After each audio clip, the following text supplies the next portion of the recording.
இன்னைக்கு நாம பார்க்க போறது கோ அப்படின்னு சொல்லப்படக்கூடிய அந்த ஒரு பொருள் தரக்கூடிய பல சொற்கள் என்னென்னு பார்க்க போறோம். சரியா? ஒரு கதை வடிவில் அழகா உங்களுக்கு நான் சொல்லி தர போறேன்.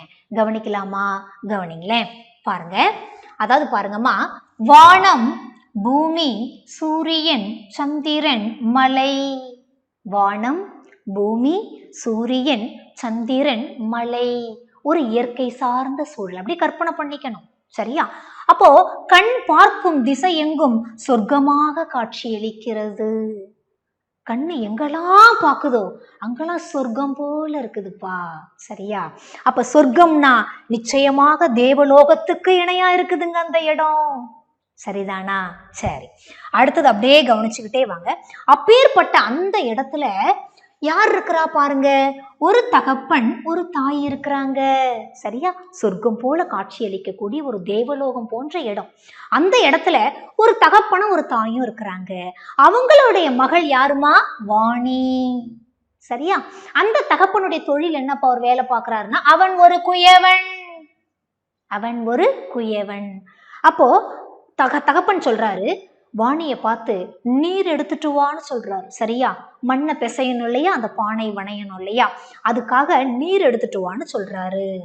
அப்ப வாணி என்ன செய்யறா? நீர் எடுக்கிறதுக்காக பெரிய மலைகளை எல்லாம் தாண்டி செல்கிறாள். சரியா? அப்படி தாண்டி போகும் பொழுது அந்த இடத்துல சாறு நிறைந்த இலந்தை பழங்களை பறித்து உண்கிறாள். சரியா? காடெல்லாம் தாண்டி போறா தண்ணி எடுக்க, சாறு நிறைந்த இலந்தை பழங்கள் எடுத்து சாப்பிட்டுக்கிட்டே போறா. அவ பறிச்சு சாப்பிட்டுக்கிட்டே போறா. அப்படி சாப்பிட்டுக்கிட்டே போகும்போது என்ன நடக்குது அப்படின்னு கேட்டீங்கன்னா, நல்லா கவனிங்க. இடி முழக்கம் போன்ற ஒரு சப்தம் கேட்கிறது. இடி முழக்கம் போன்ற ஒரு சப்தம் கேக்குதுப்பா. சரியா? அந்த சத்தத்தை எழுப்புனவன் யாருப்பான்னா ஒரு ஆண்மகன்.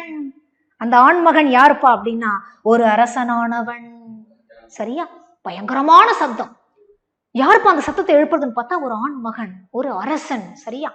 அப்ப அவன் என்ன செய்யறான்? எதனால அந்த சத்தம் எழுந்தது அப்படின்னு கேட்டீங்கன்னா, அவன் அம்பை கொண்டு ஒரு பசுவை பாத்தீங்கன்னா அம்பு அந்த பசு மேல எய்து விடுகிறான். புரிஞ்சுச்சா? சரியா? யார் மேல? பசு மேல அம்பை எய்த உடனே அந்த பசுவானது கதறக்கூடிய சப்தம் இடி முழக்கம் போல இறங்கியது. சரியா? உடனே அவ பார்த்து பதறி ஓடி கிட்ட போறான். மனசு ரொம்ப இரக்கத்தோட அந்த பசுவை போய் தொட்டு பார்க்கறா.